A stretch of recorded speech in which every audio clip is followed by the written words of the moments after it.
சக்தி மனசுக்குள்ள குழப்பங்கள் கேள்விகள்னு சொல்லி அவள் மண்டைய பயங்கரமா குறைஞ்சிட்டு இருந்துச்சு. இதுல இருந்து அவள் எப்படி வெளியில வரன்னு தெரியாம தவிச்சிட்டு இருந்தா. இந்த கேள்விக்கான விடையெல்லாம் நீ யார் மூலமா தெரிஞ்சுக்கிறது? மாமாவும் அவர் வர்ற வரைக்கும் வெயிட் பண்ண சொல்றாரு. கண் கூட எல்லாத்தையும் பார்த்துட்டு இருக்கேன். நான் அனுபவிச்ச வேதனைகள் இந்த 2 நாள்ல என் வாழ்க்கையில அனுபவிக்காத வேதனை எல்லாமே ஒட்டுமொத்தமா சேர்ந்து என் தலையில விழுந்த மாதிரி இருந்துச்சு. அப்படி இருக்கும்போது திடீர்னு மாமா இந்த மாதிரி ஏதோ புதுக்கதை சொல்ல வர்றாரு. விஜய் குடும்பத்துக்கும் எனக்கும் ஏதோ சம்பந்தம் இருக்கிற மாதிரி பேசுறாரு. வேணும்னே கல்யாணம் பண்ணி வச்சேன்னு சொல்றாரு. இப்படிப்பட்ட அசிங்கமான வாழ்க்கையில தான் என்ன கொண்டு வந்து விடணுமா? மாமா கிட்ட எனக்கு கேட்க வேண்டிய கேள்வி நிறைய இருக்கு. அப்படியே ஏதாவது ஒரு பிரச்சனையா இருந்தாலும் சரி, நல்லதா இருந்தாலும் சரி, அவன் கேடுகட்டவன்னு தெரிஞ்சு கூட ஏன் எனக்கு அவனை கல்யாணம் பண்ணி வைக்கணும்? அவர் என்ன சொன்னாலுமே நான் கேட்பேனே. அப்புறம் எதுக்காக மாமா இந்த மாதிரி ஒரு காரியத்தை செஞ்சாருன்னு எனக்கு ஒன்னும் புரியவே இல்ல. ஒருவேளை அவருக்கும் ஒரு பொண்ணு இருந்து அவங்களுக்கு இந்த மாதிரி நடந்திருந்தா அவர் விட்டுருப்பாரா? அப்படி இல்லனா இப்படி ஒரு வாழ்க்கையை அந்த பொண்ணு தேர்ந்தெடுத்தாலும் கட்டிக்கன்னு சொல்லி சாதாரணமா இருந்துருவாரா? அவங்க பெத்த பிள்ளை இல்லன்னு தெரிஞ்சதுமே இப்படித்தான் நடந்துப்பாங்க போல. இப்படி எல்லாம் அவள் மனசுக்குள்ள ஒரு விதமான எண்ணங்கள் உருவாக ஆரம்பிச்சது.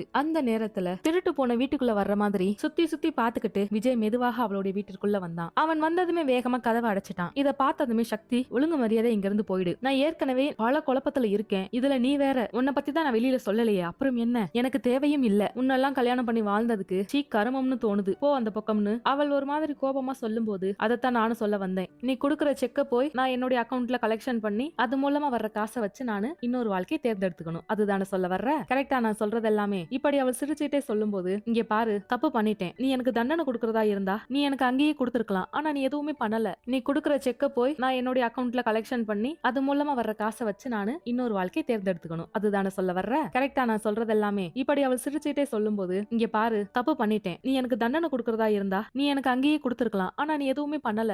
என் மேல தனிப்பட்ட பாசம் உனக்கு இருக்குன்னு எனக்கு நல்லா தெரியும். தயவு செஞ்சு எனக்காக ஒரு தடவை மன்னிச்சு விட்டுடு. இந்த குழந்தை உன்னுடைய வாழ்க்கையில இருந்து என்ன ஆக போகுது? நீ பாட்டுக்கு அபாஷன் பண்ணிட்டு உனக்குன்னு ஒரு வாழ்க்கையை தேடிக்க. தயவு செஞ்சு என்னை விட்டு போயிடுன்னு சொல்லி அவன் எவ்வளவோ கெஞ்சி பார்த்தான். அதுக்கு அவள் ஒரே வார்த்தையாக, இல்ல இல்ல, அதெல்லாம் சரிப்பட்டு வராது. எனக்கு காசு பணத்தை வச்சு செலவு பண்ண கூட தெரியாது. நான் என்ன பண்ண போறேன் காசை வச்சு? உன்னை விட்டு போனாலும் எனக்குன்னு எந்த கதையும் கிடையாது. நான் என்ன கேட்டேன்? இந்த வீட்டுல கொஞ்சம் இடம், 3 வேளை சாப்பாடு, அது எனக்கு கிடைச்சிருச்சுல. அப்புறம் என்ன? நான் தான் உன்னை தொந்தரவு பண்ணலையேன்னு சொல்லி அவள் மறுபடியும் சொல்லும் போது, நானும் அப்படித்தான் நினைச்சேன். ஆனா உன் வயித்துக்குள்ள என்னோட குழந்தை வளருதே, அது பிறந்துச்சுன்னா என் ஜாடையில இருந்துச்சுன்னு வை, என்னோட வாழ்க்கையே போயிடும். தயவு செஞ்சு நீ கிளம்புறியா? இப்படி அவன் சொல்லிட்டே இருந்தான். அதுக்கு அவள் சிரிச்சுக்கிட்டே, அப்போ உன் பிள்ளை உன்ன மாதிரி தானே இருக்கும். இதுல இருந்தே தெரிய வேணாமா நான் எவ்வளவு பரிசுத்தமான பொண்ணுன்னு? உன் குழந்தைய தான் சுமக்கிறேன். அதை நீயே கண்டுபிடிச்சிட்டு பாத்தியா? இப்படி எல்லாம் அவள் சிரிச்சுக்கிட்டு நக்கல் பண்ணிக்கிட்டு இருக்கும் பொழுது, சக்தி, போதும், நான் எவ்வளவு பெரிய பிரச்சனையில் மாட்டியிருக்கேன்னு உனக்கு புரிஞ்சிடுச்சுல. அப்புறம் என்ன? நான் சொல்றத கேளு. இதுல ஏன் வாழ்க்கை மட்டும் இல்ல, இந்த குழந்தையோட வாழ்க்கையும் இருக்கு. இந்த குழந்தைய வச்சு நீ மிரட்டி ஏதாவது பண்ணலாம்னு முயற்சி பண்ணாலும் வேஸ்ட் தான். அப்பயும் பேர் தெரியாத ஒரு பிள்ளையா போயிடும். தயவு செஞ்சு நான் சொல்றத கேளுன்னு அவன் விடாம பேசிட்டே இருந்தான். இதை கேட்டதுமே அவள் சிரிச்சுக்கிட்டு, எனக்கு வேணாம்பா, அப்படிப்பட்ட அப்ப என் பிள்ளையோட பேர் சொல்லணும்னு அவசியம் இல்ல. என் பிள்ளையும் அந்த அப்பனுடைய பேர் சொல்லணும்னு அவசியம் இல்ல. இது ஊருக்கே தெரிய வேணாம். என் புருஷன் ஓடி போன ஒரு ஓடுகாலியா இருக்கட்டும். இப்படியெல்லாம் அவள் பயங்கர கோபமாக சொன்னாள். அதை கேட்டதுமே அவன், ஐயோ கடவுளே, இவளை வச்சுக்கிட்டு, இங்க பாருடி, இதுக்கு மேல என்னால பொறுமையா இருக்க முடியாது. நான் சொல்றத சொல்லிட்டேன். நீ என்ன முடியாதுன்னு சொல்றது? இந்த குழந்தை என்னாலதானே உருவாச்சு. நானே அழிக்கிறேன். அப்புறமேல் மருந்து வாங்கி வர்றேன். அதை குடிச்சிட்டு ஒழுங்கு மரியாதையா இதை களைச்சிட்டு வேற வேலையை பாரு. அதை விட்டுட்டு வீம்பு பண்ணிட்டு இருந்தேன்னு வையே, உன்னை அப்படியே கொன்னு போட்டுருவேன்னு அவன் பயங்கரமா மிரட்டினான். அதை கேட்டதுமே, ஆமா, இப்படி ஒரு கேடுகட்ட வாழ்க்கை வாழ்றதுக்கு போய் சேரலாமே, அதுவே நல்லது தானே. போய் வேலையை பாருங்க சார். அடுத்த குழந்தைக்கு ரெடி பண்ணுங்க. ஏதோ நிச்சய டேட் எல்லாம் குறிச்சிட்டு தான் சொன்னாங்க. என்னைக்கு? ஞாயிற்றுக்கிழமையா திங்கக்கிழமையா? இப்படி அவள் சொல்லும் போது, தெரியும்டி, நீ ஒன்னும் சாதாரண ஆள் கிடையாது. 5 லட்சம் 10 லட்சம் தருவான். அதை வச்சு எத்தனை நாளைக்கு ஓட்டுறது? பெரிய அமௌண்ட் அடிச்சிட்டு போனாலும் எந்த பிரயோஜனமும் இல்ல, செலவாயிடும். இந்த சொத்து எல்லாத்தையும் அமிக்கிட்டா என்னன்னு சொல்லிதானே நீ பிளான் பண்ணியிருக்கன்னு சொல்லி அவன் கேட்டான். அதுக்கு, ஐயோ கண்டுபிடிச்சிட்டீங்களே சார், பரவாயில்லையேன்னு அவள் நக்கல் பண்ணிக்கிட்டே சொல்ல அவன் வேகமாக கழுத்து பிடிச்சான். ஒழுங்கு மரியாதையா சொல்றேன், இதான் உனக்கு லாஸ்ட் வார்னிங். நான் சொல்றதை கேட்டுட்டு இப்படியே போயிட்டேன்னு வை, உனக்கு பணமாவது கிடைக்கும். அப்படி இல்லாம வீம்பு பிடிச்சிட்டு இருந்தா உன் உயிரும் போயிரும், உன் பிள்ளையோட உயிரும் போயிரும்னு அவன் பயங்கரமா மிரட்டினான். போனா போகட்டும், நீ எதுக்கு கவலைப்படுற? போடாடே, நீயா போறியா இல்ல உங்க அம்மா கிட்ட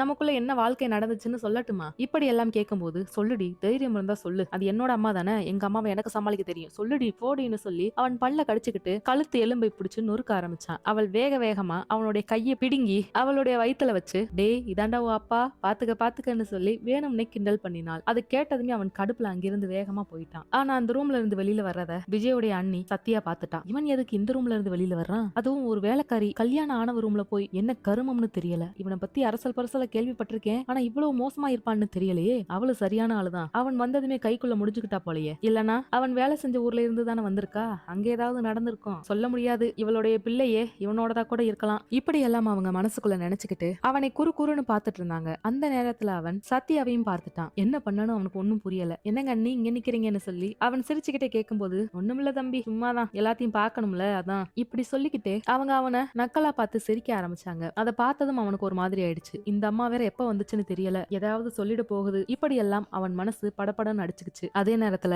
ரகு மறுபடியும் அந்த வீட்டுக்கு வந்தான். ஏற்கனவே அவன் வீட்டுக்குள்ளதான் இருந்திருப்பான் போல. இவன் பேச வந்த கேப்ல அவன் வீட்டுக்குள்ள போயிட்டான். ருக்கு கிட்ட என்னென்னமோ பேசிட்டு இருந்தான். அதை கேட்டதுமே ருக்கு, சரிடா சரி போயிட்டு வான்னு சொல்லி அனுப்பி வச்சாங்க. விஜய் ரகுவை பார்த்து, நீ எப்படா வந்த, இப்படி முறைச்சுக்கிட்டே கேட்கும்போது, நீ அந்த பக்கமா பின்னாடி காத்து வாங்க போனேல, அப்போ வீட்டுக்குள்ள வந்துட்டேன். ஒரு முக்கியமான டெஸ்ட் எடுக்கணும்னு சொல்லி ஹாஸ்பிட்டல்ல இருந்து போன் வந்துச்சு, அதான் அந்த பொண்ணை கூட்டிட்டு போயிட்டு வரலாம்னு இருக்கேன். என் நம்பரை தான் நாங்க கொடுத்தேன், நான் தான் கார்டியன்ற பேர்ல சைன் பண்ணிருக்கேன். எங்க அம்மா ஊர்ல இருந்து வந்திருக்காங்கன்னு சொன்னேன்ல, அவங்களும் வர்றாங்களாம். நாங்க அப்படியே ஹாஸ்பிட்டல்ல போய் என்னன்னு பாத்துட்டு வர்றோம். அவங்களுக்கும் கால் வலிக்குதுன்னு சொன்னாங்க. அப்படியே அம்மாவை செக் பண்ணிட்டு அந்த பொண்ணுக்கு செக்அப் எல்லாம் முடிச்சுட்டு வந்துடுறோம். இப்படி அவன் சொன்னதும், இவங்க அம்மா ஊர்ல இருந்தே வரலன்னு எனக்கு மட்டும் தான் தெரியும், இவன் ஏன் கிட்டே இந்த கதையை சொல்றான் பாருன்னு அவனை மனசுக்குள்ள திட்டிக்கிட்டே விஜய் அவனோட ரூம்ல போய் உட்கார, இப்போ நேராக ரகு சக்தியை பார்ப்பதற்காக போனான். அவள் கழுத்துல நல்ல தடிப்பு விழுந்திருந்துச்சு. நேரா சக்தி பக்கத்துல போய், சக்தி என் கூட கொஞ்சம் வர்றீங்களா, உங்களுக்கு ஏதோ ஒரு டெஸ்ட் எடுக்கணும்னு சொன்னாங்க, அதை முடிச்சுட்டு வந்துடலாம். என் நம்பர் தான் கொடுத்திருந்தேன், அதனால எனக்கு போன் பண்ணி கூப்பிட்டாங்க, வர்றீங்களா? நேத்து அந்த டெஸ்ட் செக் பண்ற ஒரு டாக்டர் வருவாங்களாம், அவங்க லீவ்ன்றதுனால அது பண்ணலையாம். வர்றீங்களா போவோம், அம்மா கிட்ட பேசிட்டேன், அம்மாவை கூட்டிட்டு போக சொல்லிட்டாங்க. இப்படி சொல்லும்போது, இல்ல சார் நானே போய்க்கிறேன், உங்களுக்கு எதுக்கு சார் சிரமம், அதே போல நான் அடிக்கடி உங்க கூட வந்துட்டு இருக்க முடியாது சார், அது தப்பா போயிடும்னு சொல்ல,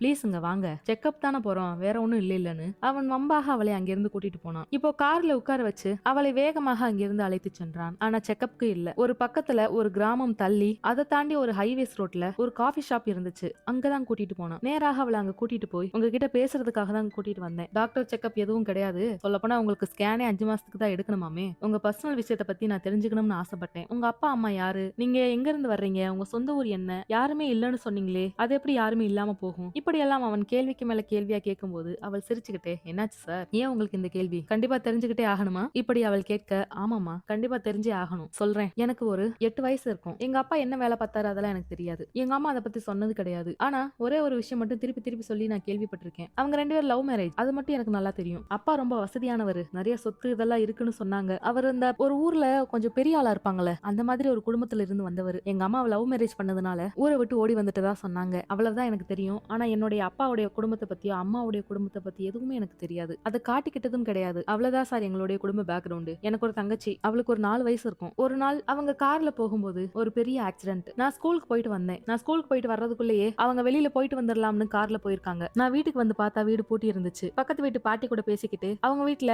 அவங்க கொடுக்கறத சாப்பிட்டுட்டு உட்கார்ந்து இருந்தேன். நேரம் ஆச்சு இப்படியே நைட்டு 11 மணிக்கு மேல ஆயிடுச்சு. எங்க ஊர் பஞ்சாயத்து தலைவர் வேலு மாமா இருக்காரு, அவரு தான் என்ன அந்த வீட்டுல இருந்து கூட்டிட்டு போனாரு. அந்த நேரத்துல எங்க போறோம்னு எனக்கு தெரியல, தூக்கம் பயங்கரமா இருந்துச்சு. அப்புறம் போனா ஒரு ஹாஸ்பிட்டல்ல தான் கூட்டிட்டு போனாரு. அது ரொம்ப தூரத்துல, எவ்வளவு தூரம் போன எந்த ஊருன்னு கூட எனக்கு தெரியல. நேரம் அங்க கூட்டிட்டு போனாரு. 3 மூட்டை மாதிரி கட்டி வச்சிருந்தாங்க. அதுல அம்மாவுடைய முகம் கொஞ்சோன்னு தெரிஞ்சது, தங்கச்சியுடைய முகமும் அப்பாவுடைய முகமும் தெரியல. கார் ஆக்சிடென்ட் பெரிய அளவுல, ஏதோ 2 லாரிக்கு நடுவுல மாட்டிக்கிட்ட மாதிரி சொன்னாங்க. அது எப்படி 2 லாரிக்கு நடுவுல அவங்க கார் போச்சுன்னு சொல்லி நிறைய பேருக்கு சந்தேகம். எங்களுக்குன்னு சொந்தக்காரங்க இல்லன்னு சொன்னேன்ல, நாங்க அந்த ஊருக்கு அப்போ கொஞ்ச நாளைக்கு முன்னாடி தான் வந்தோம். நான் வந்து ஏற்கனவே 1வது வேற ஸ்கூல்ல படிச்சேன், அப்புறம் 2வது 3வது இங்கே வந்து சேர்ந்து படிச்சேன். 2 வருஷம் தான் அங்க இருந்திருக்கும்னு நினைக்கிறேன், அதாவது 1.5 வருஷம் இருக்கலாம். அதுக்குள்ள இந்த மாதிரி ஆயிடுச்சு. என்ன பார்த்து இறக்கப்படாதவங்க யாருமே இல்ல. எங்க அம்மா ரொம்ப அழகானவங்க. எங்க அப்பா பாக்குறதுக்கு ராஜ்கரன் மாதிரி இருந்தாலுமே நல்ல தோரணியான ஒரு ஆளு.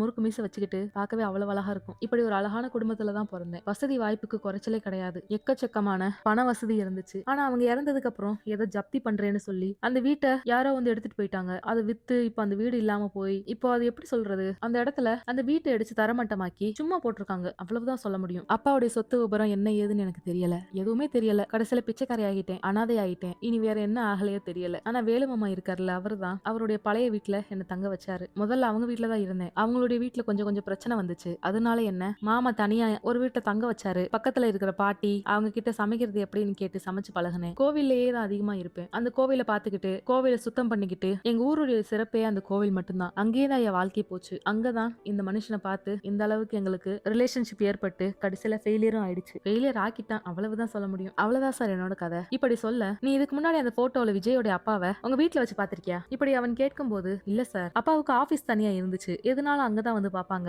எனக்கு அதை பத்தி எதுவுமே தெரியல. 8 வயசுன்றது வந்து ரொம்ப சின்ன பொண்ணு. ஒரு மாதிரி என்ன சொல்றது, என் மைண்டுக்குள்ள இருக்கிறது என்ன தெரியுமா, மட்டன் கொத்துக்கறி போட்டா எப்படி இருக்கும், ஒரு மாதிரி கொச கொசன்னு, அது போலதான் என் குடும்பத்தையே நான் பார்த்தேன் என் கண்ணால. அதை தவிர எனக்கு எதுவுமே ஞாபகமே இல்ல. இப்படி அவள் சாதாரணமா சொன்னாலும் கூட அவள் மனசுக்குள்ள அவ்வளவு வேதனை இருக்கு. அந்த வேதனையுடைய வெளிப்பாடு கடைசியில கண்ணீர் கூட வர முடியாத அளவிற்கு ஆக்கிடுச்சு. இப்படி அன்புக்காக ஏங்கின ஒரு பொண்ணு கிட்டயா இவன் இப்படி மோச வேலையை பார்த்திருக்கான்னு ரகுவிற்கு பயங்கர கோபம் வந்துச்சு. இனி என்ன நடக்க போகுதுன்னு அடுத்த வர எபிசோட்ல பார்க்கலாம். இந்த மாதிரி நாவல் கதைகள் கேட்க மை மினி நாவல்ஸ் சேனலை சப்ஸ்கிரைப் பண்ணுங்க, லைக் பண்ணுங்க, ஷேர் பண்ணுங்க.